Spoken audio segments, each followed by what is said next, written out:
I held the hand of a lonely, dying man in the hospital. He told me his own son had abandoned him 20 years ago. My heart broke for him. Days later, I went to introduce him to my fiancé, and I realized the lonely man in that bed was my fiancé's estranged billionaire father, and he had just decided to make me a part of his final, life-altering plan. Before we get into it, I'd love to know, what city are you watching from today? And be sure to subscribe for more stories every day. Okay, let's head to that hospital room. My life as a nurse in the oncology wing of St. Jude's Hospital was a study in contrasts. It was a world of profound sadness and incredible strength, of quiet goodbyes and fierce small victories. My fiancé, Noah, a kind and gentle history professor, was my anchor in that often stormy sea. Our life together was simple, quiet, and happy, a perfect counterbalance to the emotional weight of my job. We didn't have much money, but we had a deep and abiding love and a future that felt bright and full of promise. I had no idea that my simple life was about to intersect with a family drama of such epic, heartbreaking proportions. It all started with the patient in the penthouse suite. His name was Mr. Sinclair, and he was a legend in the hospital, a ghost that the other nurses only spoke of in hushed, frustrated whispers. He was a reclusive billionaire, a titan of industry, who was now in the final stages of a battle with a rare, aggressive cancer. He was surrounded by the best that money could buy, a private suite that looked more like a five-star hotel room, round-the-clock specialists, the finest medical equipment. But he was utterly, completely, and profoundly alone. He was by all accounts a difficult patient. He was gruff, demanding, and had a tongue as sharp as a surgeon's scalpel. He had burned through a half-dozen private nurses in the last month alone, his cold, dismissive fury sending each one of them running in tears. The other nurses on the floor warned me to stay away from him. He's a monster, Tessa, my friend Maria had told me. He's rich, he's lying, and he wants to make everyone as miserable as he is. But one afternoon, as I was passing his room, I heard a sound that stopped me in my tracks. It was not the sound of anger. It was the sound of a man quietly, desperately weeping. I hesitated for only a moment. Then I pushed the door open and stepped inside. He was sitting in a large armchair by the window, a frail old man dwarfed by the luxury of his surroundings, his face buried in his hands. "Mr. Sinclair?" I said softly. He looked up, his eyes, a startlingly intelligent and piercing blue, full of a fierce, immediate anger at being seen in his moment of vulnerability. "What do you want?" he rasped. "Get out." "I heard you crying," I said simply, not moving. "I just wanted to see if you needed anything." "I don't need anything from you," he snarled. "Okay," I said, my voice still gentle. "I'll just sit here with you for a bit. No one should have to be alone when they're in pain." He stared at me, his eyes wide with a stunned, baffled surprise. He was clearly not used to people who were not intimidated by him. He didn't speak again for a long time, and I just sat there, in the quiet, sunlit room, the only sound the soft, rhythmic beeping of his monitors. It was the beginning of our strange and unlikely friendship. I started spending my breaks in his room. I learned that beneath the gruff, angry exterior was a man of incredible intellect and profound, bottomless regret. He told me about his life, about the empire he had built from nothing, and he told me about his greatest failure, his son. "He was a good boy," he told me one afternoon, his voice a low, gravelly whisper as he stared out at the city skyline. "But he was soft, gentle. He loved books and history and poetry. I tried to toughen him up. I tried to make him a businessman, a killer, like me." He shook his head, a look of ancient, weary sadness on his face. "But he wasn't built for my world. He refused to join my company. He called it a moral compromise. He chose his books over his own father." He told me about their final, terrible argument 20 years ago, the harsh, unforgivable words they had exchanged. The son had walked away, and the father, in a fit of proud, wounded rage, had let him go. He had disowned him, and he had not seen or spoken to him since. "I have all the money in the world," he whispered, a single hot tear rolling down his wrinkled cheek, "and I am dying alone. Tell me, nurse, what was the point of it all?" My heart ached for him, this lonely old king on his mountain of regrets. It also ached for the son, the quiet, gentle boy who had been rejected by his own father for simply being who he was. That night, on the phone with my own fiancé, Noah, I told him about my patient. "He's the saddest man I have ever met," I said. "He's so full of regret about his son, it's heartbreaking." Noah, my kind, empathetic Noah, listened patiently. "It's a tragic story," he agreed. "Pride is a terrible, lonely prison." I had an idea then, a simple, hopeful thought. "You know," I said, "you two would actually get along so well. He loves history as much as you do. You should come by the hospital tomorrow. I'd love for you to meet him. Maybe you could cheer him up." There was a strange, tense silence on the other end of the line. "What's the man's name, Tessa?" Noah asked, his voice suddenly odd. "Augustus Sinclair," I said cheerfully. "Why?" The silence that followed was longer this time, and it was heavier. His voice, when he finally spoke, was a choked, strangled whisper I barely recognized. "Tessa, my full name... You know my full name is Noah Vance Sinclair." The world seemed to stop. Vance was his mother's maiden name, the name he had chosen to use professionally. But his real name, Sinclair... I thought of the story of the soft son who loved history, who had been disowned 20 years ago, and my blood turned to ice. "My God," I whispered. "Noah? Is he—" "Yes, Tessa," he replied, his voice full of a pain I had never heard before. "The lonely old man you've been caring for in the hospital, he's the father who has refused to speak to me for the last 20 years.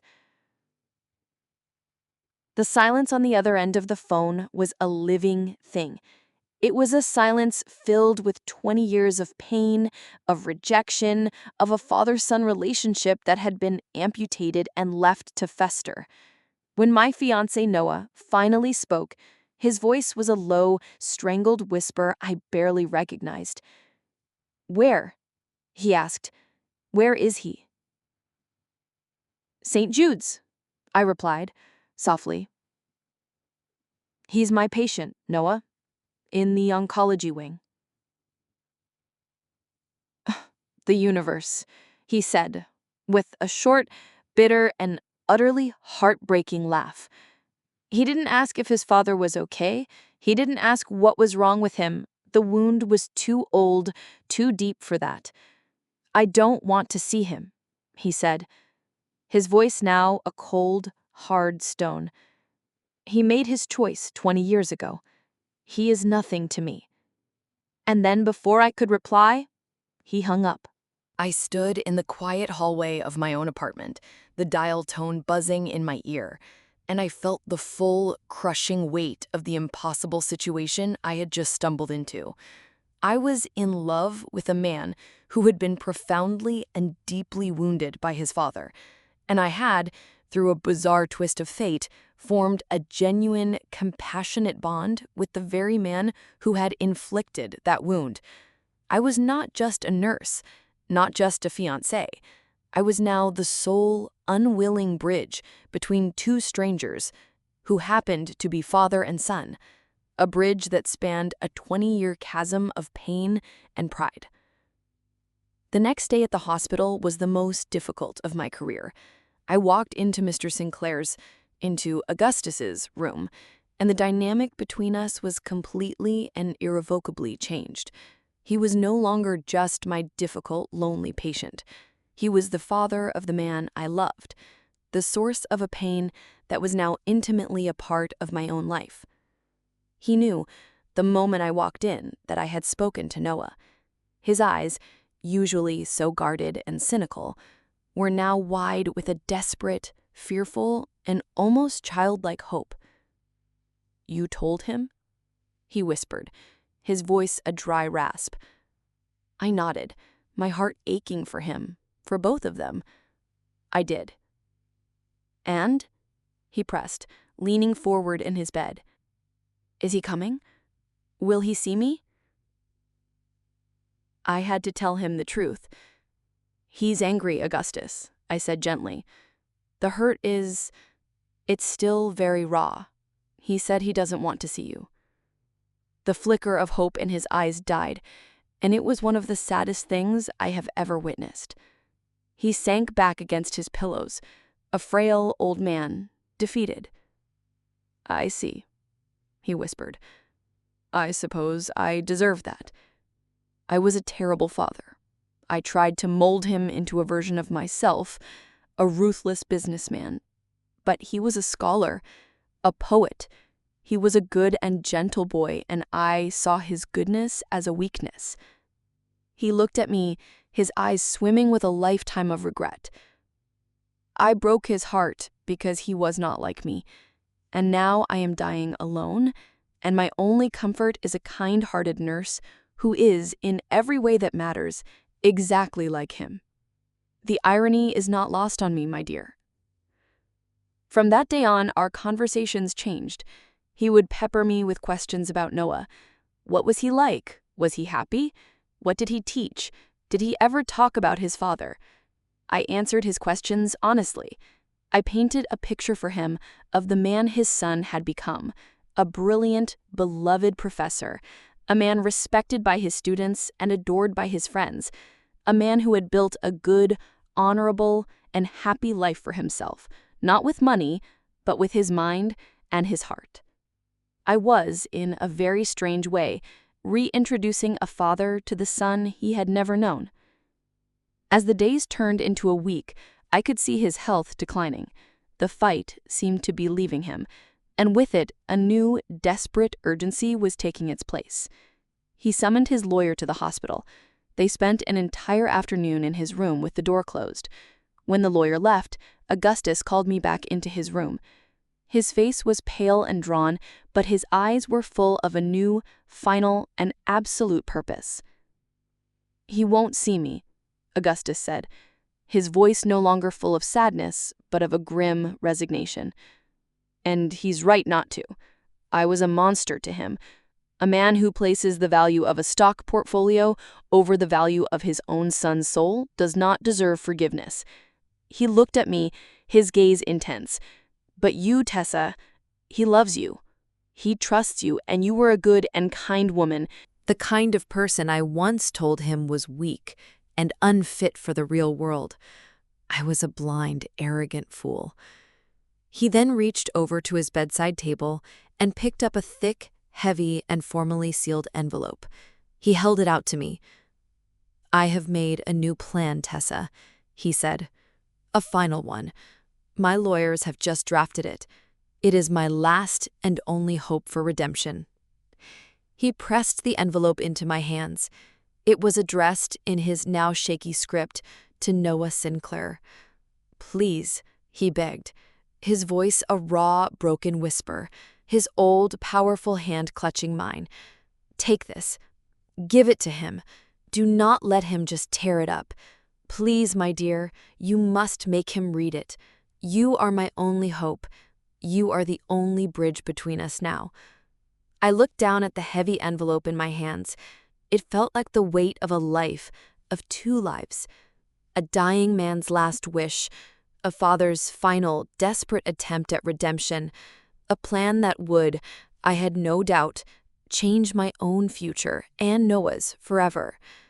I had to convince the man I loved to finally face the one man he had spent his entire adult life hating. My job was no longer just about healing a patient's body. It was now about healing a wound that was 20 years old and $1 billion deep. I left the hospital room that night with the heavy envelope in my bag, feeling like a messenger carrying a fragile peace treaty between two long-warring nations. The weight was not from the paper. It was the weight of 20 years of pain, of pride, and of unspoken words. My patient, Augustus Sinclair, had entrusted me with his last desperate hope for redemption, and now I had to face the most difficult task of all, to convince the man I loved to finally face the ghost he had spent his entire life trying to outrun. I found Noah in our small, cozy apartment. He was in his study, surrounded by his beloved history books, his safe refuge from the world. He looked up when I entered, and his tired smile faded when he saw the expression on my face. "He spoke to you," he said. It wasn't a question, it was a statement, his voice low and filled with a weary resignation. "Yes," I replied softly. "He did." I walked to his desk, and with hands that were trembling slightly, I placed the heavy envelope on an open book about the Roman Empire. My fiancé's name, Noah Sinclair, was written in his father's shaky script. Noah looked at the envelope as if it were a snake. He made no move to touch it.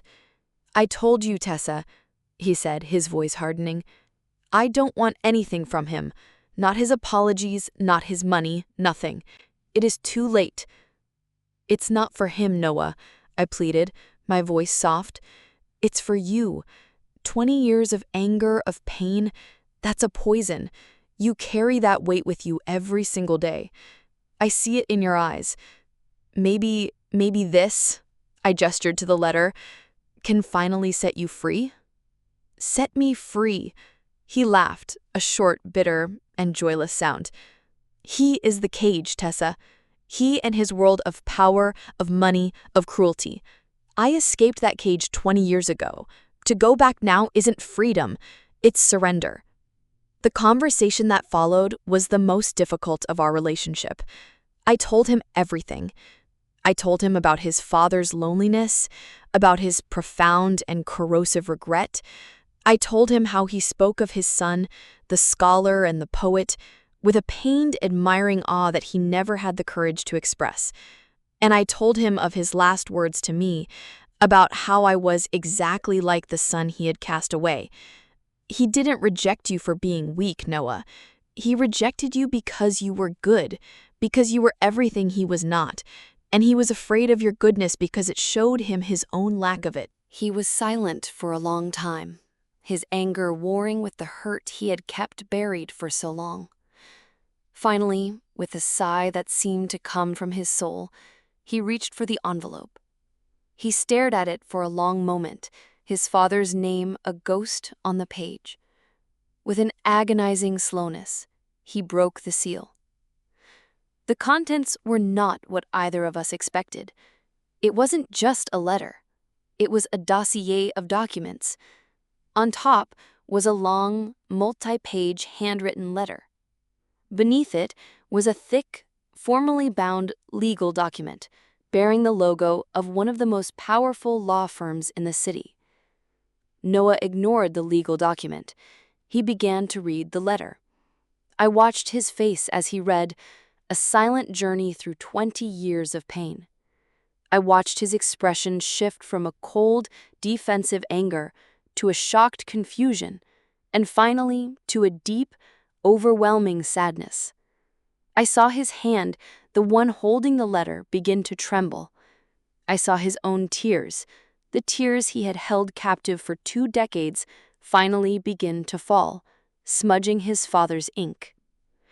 When he was finished, he didn't say a word. He just handed the pages to me, a silent invitation into his private world of grief. And I read his father's words. It was a confession. A full and unsparing apology, not just for that final day, but for a lifetime of being a terrible father. He wrote of his own difficult past, of his obsession with power and money as a shield against fear.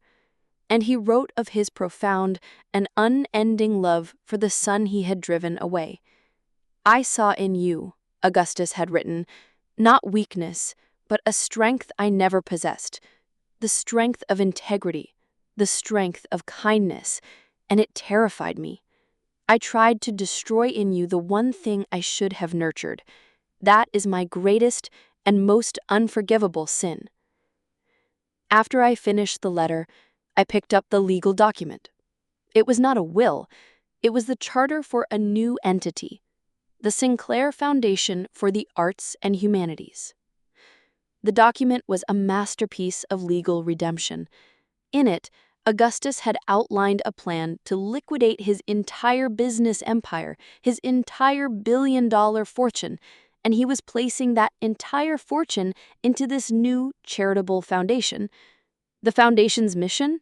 To fund scholarships for history students, to support local museums, to fund archaeological digs, and to sponsor poets and artists. It was a foundation dedicated to all the soft, unprofitable things he had spent his life deriding. It was a foundation that was the embodiment of his son's soul. The turning point, the true reveal, was on the final page. The document named the foundation's board of directors. There were only 2 seats, and he was offering them the co-chairmanships of the Sinclair Foundation to the only 2 people in the world he now trusted to honor his legacy, Noah Sinclair and Tessa Hart. I looked at my fiancé, who was sitting in silent, weeping contemplation of his father's letter. He hadn't disinherited his son. He had done something far more profound. He wasn't giving him his money. He was entrusting him with his legacy. He was asking his son to teach him how to be a better man, even from the grave. The knot of anger in Noah's heart, finally, after 20 years, came undone, washed away by a tide of a sad and complicated understanding. His father had not summoned him for a surrender. He had summoned him for a partnership. He looked at me, his eyes red and full of a new, uncertain emotion. "I think," he whispered, his voice hoarse, "I think I need to go see my father." The silence in my small, book-lined study after Noah whispered those 5 momentous words, "I think I need to see my father," was a profound and sacred thing. It was the sound of a 20-year-old wall of anger and resentment, a wall he had so carefully constructed around his own heart, finally beginning to crumble. I didn't rush him. I didn't offer words of encouragement. I just sat with him in the quiet, respectful silence, giving him the space to process the seismic shift that had just occurred within him. The father he had spent a lifetime hating had, in a single, beautifully written letter, become a man he was beginning to understand. The drive to the hospital was the most tense and silent journey of our lives. It was not the angry silence of a fight, but a heavy, fragile silence, thick with unspoken emotions, with 2 decades of pain and questions that were about to be confronted. Noah stared out the passenger window, his face a pale, grim mask. I could only imagine the war that was raging inside him, the hurt little boy who had been rejected, and the grown man now grappling with a father's profound and final act of contrition. We walked through the sterile, antiseptic-smelling corridors of the hospital, our footsteps echoing in the late-night quiet. For me, it was a familiar path, the route to my patient's room. For Noah, it was a long, green mile, each step bringing him closer to the ghost he had spent his life trying to escape. We reached the door to his father's private suite. Noah stopped, his hand hovering over the handle, his body frozen with a sudden, overwhelming hesitation. He looked at me, his eyes wide with a lifetime of fear and anger. "I don't know if I can do this, Tessa," he whispered, his voice a raw, broken thing. "What if I look at him and all I can feel is the hate?" I took his trembling hand in mine. "Then you feel the hate, Noah," I said softly. "Whatever you feel is okay. But you are not the same boy he cast out 20 years ago. You are a good, strong, and brilliant man. He doesn't hold that power over you anymore. You are walking into that room as his equal, Go in there and let him see the man you have become, not in spite of him, but because of who you are." He took a deep, shuddering breath, squeezed my hand one last time, and then he pushed the door open. Augustus Sinclair was not asleep. He was sitting up in his hospital bed, propped up by a mountain of pillows, staring at the door as if he had been waiting for us. He looked smaller, frailer than I had ever seen him. The powerful, gruff billionaire was gone. In his place was just a dying old man, his eyes, those sharp, intelligent blue eyes, wide with a naked, desperate hope. I watched as father and son looked at each other for the first time in 20 years. The air in the room was thick with the weight of that silence, with the gravity of 2 decades of unspoken words. It was Augustus who spoke first, his voice a dry, papery rasp. "Noah, you came." Noah didn't move from the doorway. He just stood there, his body rigid. "I read your letter," he said, his voice thick with an emotion he could not name. Another long, heavy silence. "I was a fool," Augustus whispered, tears beginning to well in his old, tired eyes. "I was a proud, arrogant, and terrified fool. I built an empire of steel and glass, but I let my own heart turn to stone. I saw your kindness, your gentleness as a weakness. I didn't realize until it was far too late that it was the greatest strength in the world, a strength I never had." Noah finally took a step into the room, and then another. He walked to his father's bedside. "Why?" Noah asked, his voice breaking. "Why did you push me away? Why was it so easy for you to just throw me out of your life?" "Because it wasn't easy," Augustus cried, a sob catching in his throat. "It was the hardest and stupidest thing I have ever done. I pushed you away because you were a living, breathing mirror to my own failings. You were a good and decent soul, and I was a man who had compromised his own soul for the sake of profit and power. It was easier to call you a failure than to admit that I was one." The confession, so raw, so honest, so full of a lifetime of pain, seemed to finally break through Noah's own defenses. He sank into the chair beside his father's bed, his own face now wet with tears.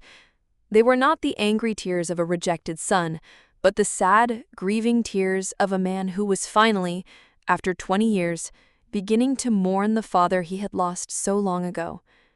They talked for hours.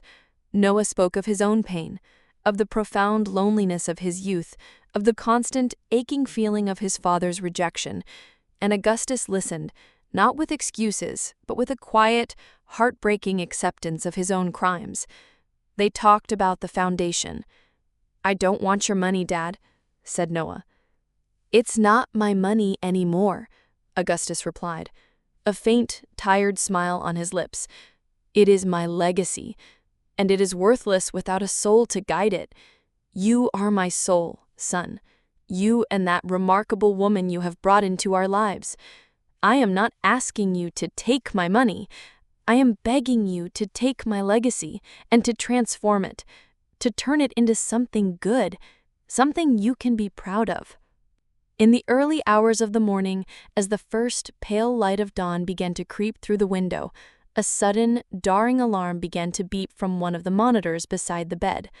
Augustus's breath became shallow, his eyes fluttering shut.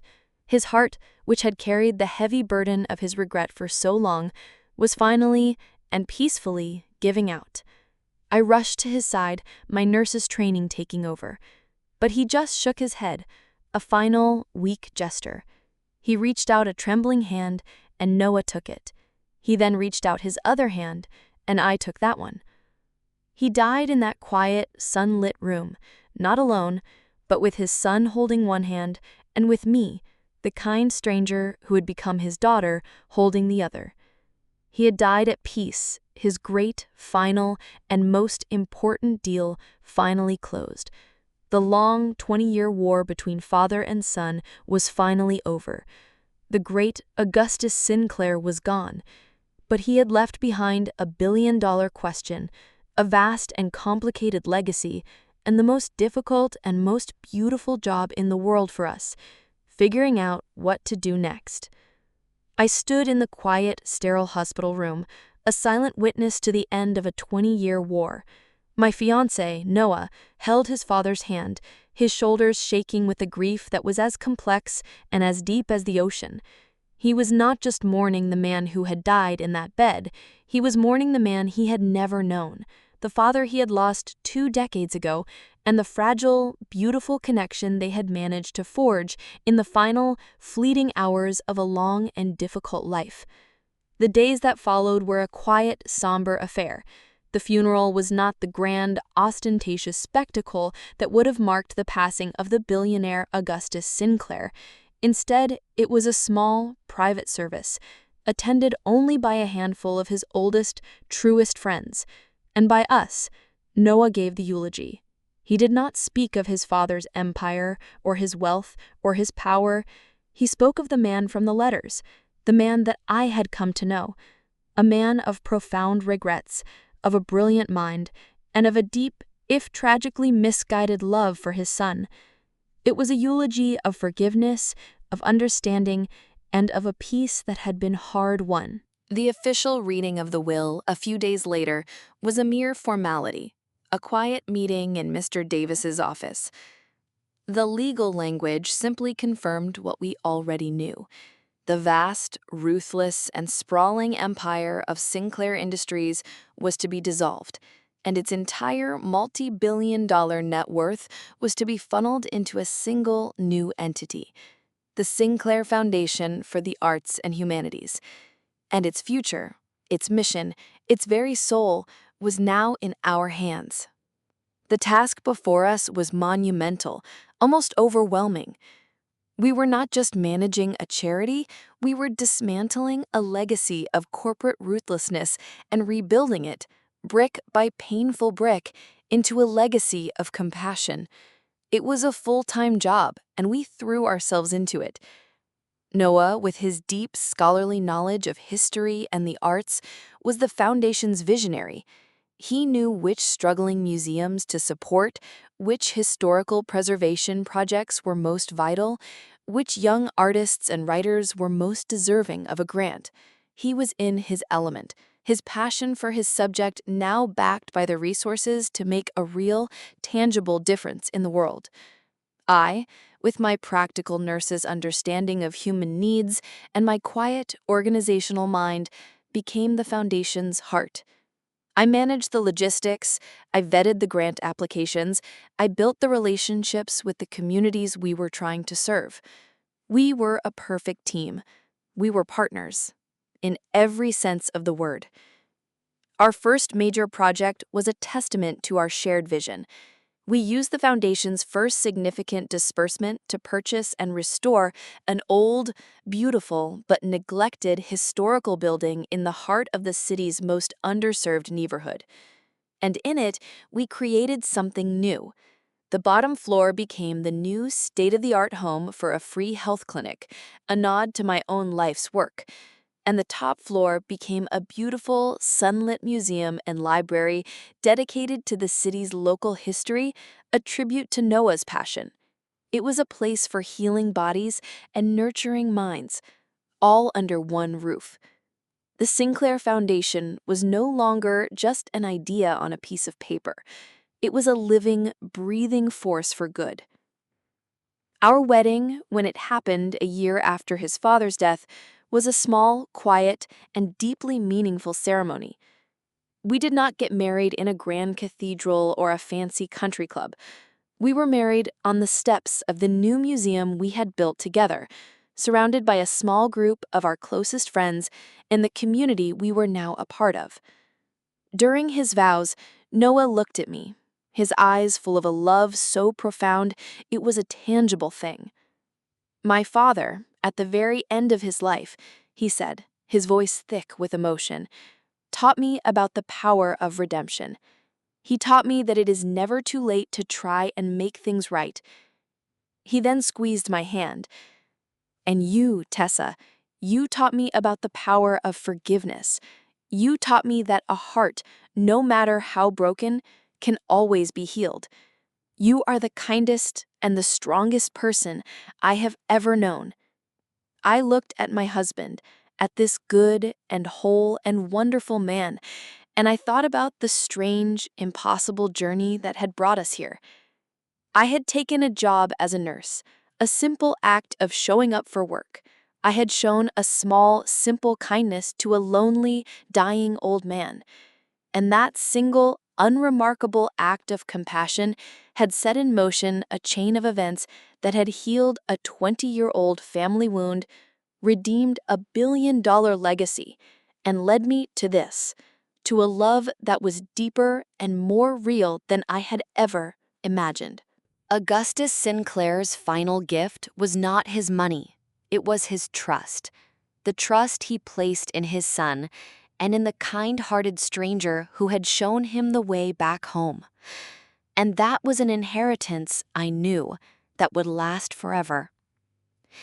An absolutely beautiful and moving story about the power of forgiveness and how it's never too late to make things right. What do you think of the father's final act of redemption? Let us know your thoughts in the comments below. If you were touched by this incredible story of healing and a new beginning, please show your support by hitting that like button and be sure to subscribe for more powerful and emotional stories. Don't forget to click the notification bell so you never miss an upload. Thanks for watching, and we'll see you in the next one.